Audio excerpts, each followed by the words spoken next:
Животные всегда придут на помощь. Они намного добрее, чем люди.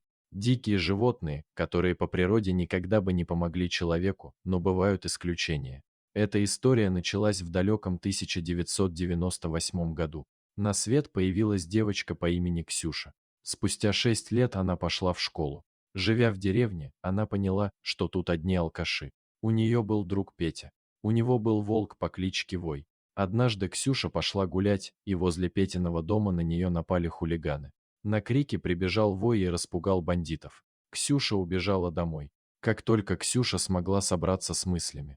После нападения она поспешила рассказать своим родителям о произошедшем. Они сразу вызвали полицию, но хулиганы успели скрыться до приезда правоохранительных органов. Ксюша была в шоке от случившегося, но ее сердце наполнилось благодарностью к Вою, который пришел на помощь. Она решила навестить Петю и поблагодарить его за то, что Вой спас ее от опасной ситуации. Когда Ксюша пришла к Пете, он уже ждал ее с нетерпением. Они обнялись, и Ксюша сказала: «Спасибо, Петя, ты и Вой спасли мне жизнь».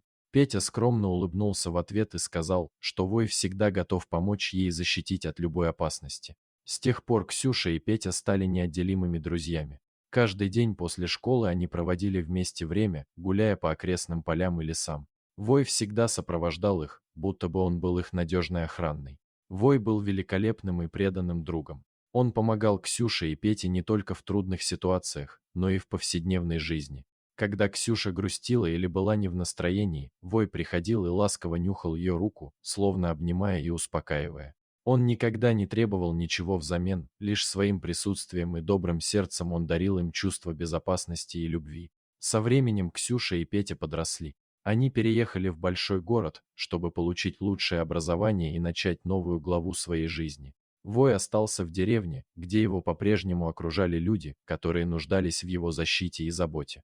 Годы прошли, и Ксюша вернулась в деревню вместе со своей семьей, чтобы провести отпуск и повидаться с Петей. Когда она увидела Воя, ее сердце заполнилось радостью.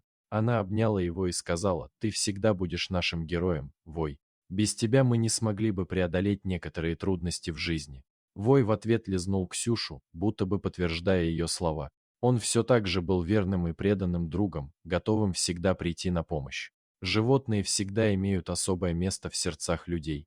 Они не только приносят радость и умиротворение, но и способны помочь в самых трудных ситуациях. История Ксюши и Воя – это пример того, как доброта и преданность животных могут изменить жизни людей. Пусть каждый из нас найдет в своей жизни такого верного друга, который всегда будет рядом, готовый поделиться своей любовью и защитить от бед и опасностей.